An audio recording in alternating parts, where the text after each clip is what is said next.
Welcome all to the very first episode of the Metaphor podcast, hosted here with Alex and Michael. And today we are going to be talking all things metaverse. We're going to be introducing you to the metaverse and actually talk about what the heck this thing is that you've been seeing in the news lately. You may have even seen a very famous company named Facebook recently changed their name to Meta. So obviously it is a big deal. Before we get started, let's just introduce our two hosts. My name is Michael. I'm a world developer here at Liveplex, and I'm joined by Alex. Yep, and I am the Metaverse Development Executive at Liveplex here. So first things first, why don't we start off by saying, what the heck is the Metaverse and kind of what's the tech surrounding it? Yeah, I think, first things first is like whenever people are thinking about metaverse, they're seeing all these like VR goggles on their heads, on people's heads. They're thinking about like, you're going to be living from your chair in a digital world. And, we're here to tell you that there's certainly, some possibilities where that might be a specific use case, but there's lots of instances where we've seen the metaverse today, and the metaverse is much bigger than just, one specific use case. Alex, from our time working here, I think we've seen that like really this whole, Web3 movement and the metaverse it's not necessarily just like, like playing a game or wearing goggles. It's more just like taking your persona, your in real life persona, and putting that digitally, like putting that into a digital space where that you can like really experience it. Like what have you been thinking about it? Yeah, I mean, I honestly couldn't think of a better way to explain it. Honestly, it's imagine just taking your everyday normal life and just digitizing it and putting it into a digital ecosystem. And pretty much the main thing is people are able to interact with each other in new ways and kind of in ways that they were previously unable to. And so that's definitely like the main point of the metaverse is inclusivity and bringing people closer together through digital experiences. And so with that, I always feel like people always feel like metaverse is a very niche thing. Kind of when I first heard of it, I imagined like a Ready Player One type of world where You're everything just locked in. Yeah, exactly, just kind of like it's just a video game, but in reality it's just more of like an everyday sort of thing where it's just a digital ecosystem where And that can be very hard to imagine, like when we say like this is a thing where you can interact with like every day, like rather than like browsing through the internet, like you're in the internet. So I think like a really good example would to first kind of talk about like, recent things that we've seen over the past 10, 15 years that can kind of relate to, where the internet is heading. So I think a great example to maybe like start with is social media. So, I mean, before social media, there was no digital presence of, yourself. So, for me now, like I have an Instagram account, I have a Snapchat account, I go and post something on there. It's essentially part of my digital brand. Like this is Michael's Instagram account, and these are the things that he does. And people have built entire careers off of them. In fact, now today we're seeing the rise of influencers on, Instagram, TikTok, and all these other things. And they have a digital brand, a digital voice, everything for them. But it's still kind of in this like what we like to call the Web 2 space. You go on your computer, you go on your phone, you browse on a screen, and you're scrolling through looking at the pictures. And what the metaverse is essentially trying to do is take that persona that you've made, but turn it into like a 3D avatar that you can actually walk around with inside the metaverse and experience the internet versus scroll through the internet. So that avatar can encompass yourself. You can have a lot of clothes. You have clothes on your avatar. Your avatar can own things within the internet, digital assets, which we'll talk about much more later about NFTs and the whole community within that. But I think that example of like having a digital identity through social media is very relevant and similar to like what we can see with like avatar creation in the metaverse. And building worlds is one way that we are at Liveplex definitely trying to take steps forward to allow for a digital community. Alex, I know that you and I have been working on a lot of these like digital worlds and stuff. What kind of like use cases you think companies may be really benefiting from, or even people may be benefiting from having these digital worlds? Yeah, first things first, I think there are a ton of different use cases that kind of come about with the metaverse. The first sort of few industries that really pop into mind, that can kind of like utilize metaverse tech right now would definitely be like retail or Yeah. industrials, or like anything related to Yep. like supply chain and manufacturing. I remember when we were working on like the meta breweries, right? Or like Yeah, the metaverse bars, like, imagining these like, either retail spaces or like food and beverage spaces that have opportunity for, socialization. You go out to a brewery, you go out to a bar, you're already socializing. And that's like a great way to like kind of, maybe introduce the the metaverse to some of these spaces, having a space where you can interact with people digitally from your home. Certainly one way we've been looking at it. definitely. And I also think like the media and entertainment industry has also really started to begin to utilize all of this metaverse stuff, just because, with the pandemic, obviously people weren't really able to go out and interact with each other kind of the way they were used to. And, with that, companies and other industries started realizing that they needed to create new user experiences, Yeah. so that, people would be able to interact with not only their brand, but kind of with other individuals interested in that specific brand, I guess. Yeah. And media and entertainment, I think, is actually a really interesting industry because the way it's been shifting over the years has actually been kind of following the development of the internet. So, before the internet was you go to a theater or rent a movie. As time progressed, like you could rent a movie, a VHS, a DVD, bring it home. But then as the internet came about, streaming became very popular. So Web 2 kind of, created the space for, streaming content at home, watching it on your TV. And movie theaters still existed, but what we're really seeing with like Web 3 is that like if you go to a movie theater right now in 2022, odds are you might be the only one in that theater, right? Even if it's like a really popular movie. One that I like to talk about is like Top Gun Maverick. Like I actually was able to go to an early screening of it, and it was a completely sold out theater with about, I want to say 250 people inside the theater. But imagine if Top Gun Maverick could have held their screening in the metaverse on an aircraft carrier and the ocean in the metaverse. And instead of 250 people attending that, 100,000 people could attend it and watch it all at once. And on top of that, Tom Cruise and all the actors in that movie would all have their own avatars, and they could talk to the audience. The audience could be there watching them. Like these are things that are like going in my head and certainly going in our heads here at Liveplex whenever we think about like, how do we turn this, how do we make Web3 development really relevant in these different industries? And I just think like that one is like really crazy because like you could be in there with a bunch of other people that want to see this early. You could be there with 100,000 people from across the world watching the very first screening. And it could also be very lucrative for the actors and the production houses as well. Yeah, and exactly. And, with kind of Web3 and all the tech that comes along with it, it also gives companies and users a lot more, choice when it comes to kind of how user data is utilized and all of that. And so it definitely is a much more, consumer and creator. It definitely has a lot more benefits for, both consumers and creators. Yeah, And so exactly.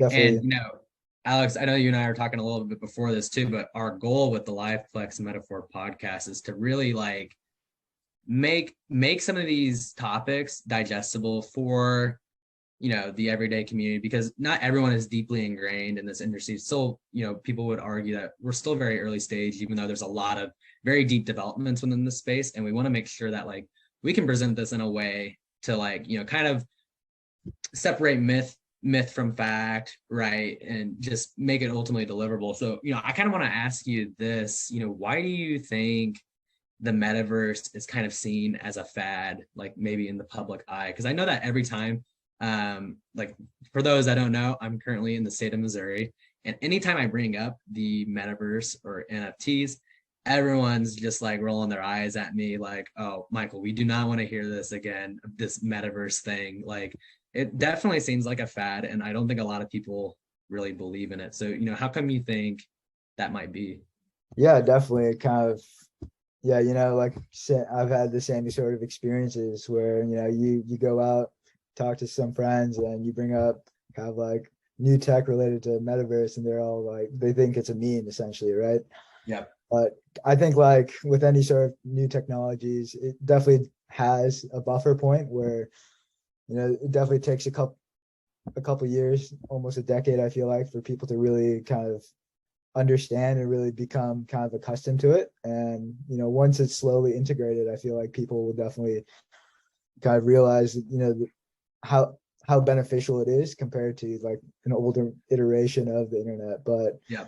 in terms of like kind of why people are kind of so hesitant to really accept this forward thinking kind of movement, I think it really is just revolving around like people just don't really understand it. And, a lot of the lingo and syntax that surrounds it is just kind of not really accessible or not really easily digestible to a person who's not really accustomed to that sort of Yeah. lingo. And Yeah. so kind of really understanding that part is probably the biggest barrier that I see.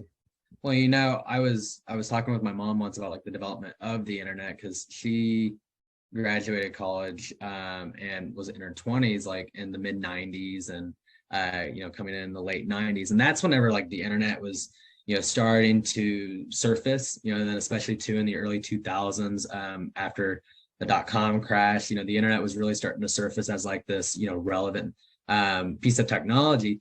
But even then, like even with websites like Amazon that were still around after the dot-com crash, many people like had their doubts and disbeliefs about the internet. Like, why the heck would you want to buy something on the internet that you don't know where it's coming from? You haven't seen it before. Like why would you buy something on the internet? But when you think about today and like what Amazon is, I mean, there's everyone's buying things on the internet. I mean, if you're listening at home, very, very likely that you probably bought something on the internet in the last month at least, if not the last week.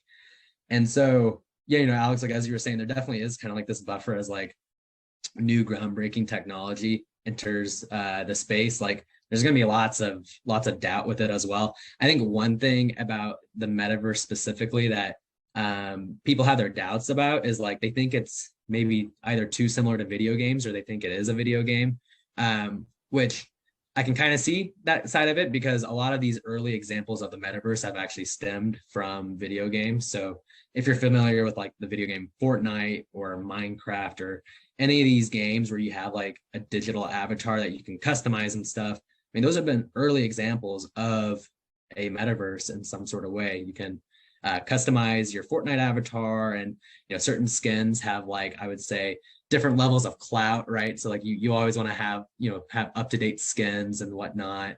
And I think a lot of people though see things like Ready Player One, or they look at something crazy that Mark Zuckerberg's doing, and they just they just have their doubts. But two, Yeah, there's also been NFT scams as well, but that may be a whole that we might have yeah, to save that's that a whole that's a conversation. whole nother topic right there. Yeah, I mean, honestly, it's just I feel like mainly it's just because it really isn't like too tangible of an idea. It's a pretty foreign idea, especially if you aren't really well versed in that. And so kind of wrapping your head around, having a whole sort of digital world and a digital ecosystem where it's essentially like a digital twin to the real world. Yeah, That's definitely a hard concept for people to really kind of grasp and understand. And so yeah. And I think a good place to kind of leave the listeners with is kind of like, if any of this did spark your interest, well, how do I start learning about the metaverse, right? Like how do I start getting myself familiar with it and just actually understanding like the infinite use cases that are available, or the infinite benefits that there may be in my life coming in the next 5 years or so. And so I know that like when I was first getting started learning about the metaverse, I had to really just like break it down from like square one, literally look up what is a metaverse or what is the metaverse, and just start reading. And once I started learning about like the parallels, right?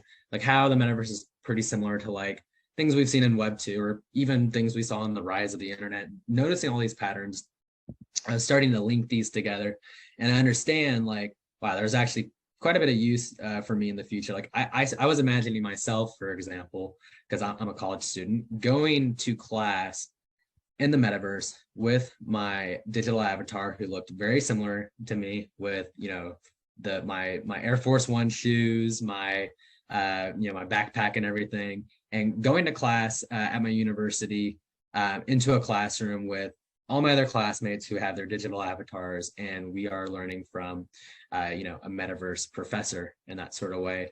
And while it's kind of like a different experience to imagine at first, the things that you can do with that, like you can be anywhere in the world and receive the same education as you would as if you were in person, right? So if you ever needed to potentially miss a class, or if you just wanted to be engaged digitally, that was certainly like one way I was able to see it in my life. And just that kind of like, that use case, like generation thing, I think was one thing that helped me kind of understand it as well. But certainly putting in the first couple of hours and just reading as much as you can, keeping up with metaverse developments. And I think that's probably the best way. Alex, like I know that you were mentioning earlier, you had no clue what the metaverse was, or what NFTs were, prior to Liveplex. What were some things that you were doing to prep yourself? Yeah, definitely. I think kind of like everyone, your first sort of thought is to really just like go on Google and start looking up like what is the metaverse kind of. And once you start reading a couple articles, you'll realize like, oh, it's broken down into various different kind of subsections or sectors. And so, with that, I started focusing on a little bit more about like, how all the transactions occur, also kind of like how things are, how you keep track of things within the metaverse. And so I think like once you understand kind of the basic,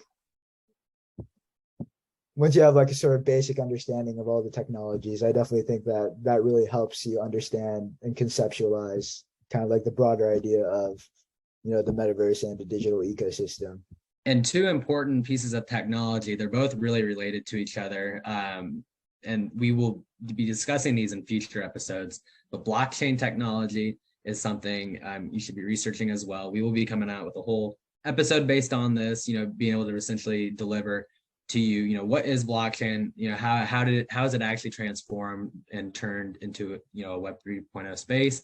But then what blockchain allows is NFTs, which we will get into a whole nother talk in the future on the Liveplex Metaphor podcast, so that you guys can understand what NFTs are, and hopefully to, not be too scared with some of the scams that have been out there. We would love to really talk about that. But I think that's all for today. Alex, I've had a great time talking. What have you been thinking? Yep, it's been a pleasure. Always. And really hope to be able to share some great, thoughtful, digestible information to you as an audience. If you have any other questions or would love to learn anything about the metaverse, please visit liveplex.io. We are currently on the forefront of building a lot of things that are metaverse related, NFT related, for businesses. We are here to essentially enable businesses into the metaverse. And so we've written lots of different insight articles, and are actually a part of the Metaverse Standards Forum, which is really trying right now to create interoperability between all these different companies in the metaverse and Web3, so that there can be one shared space for you to experience the internet. So with that, wish you goodbye. Yep. Catch you guys next time.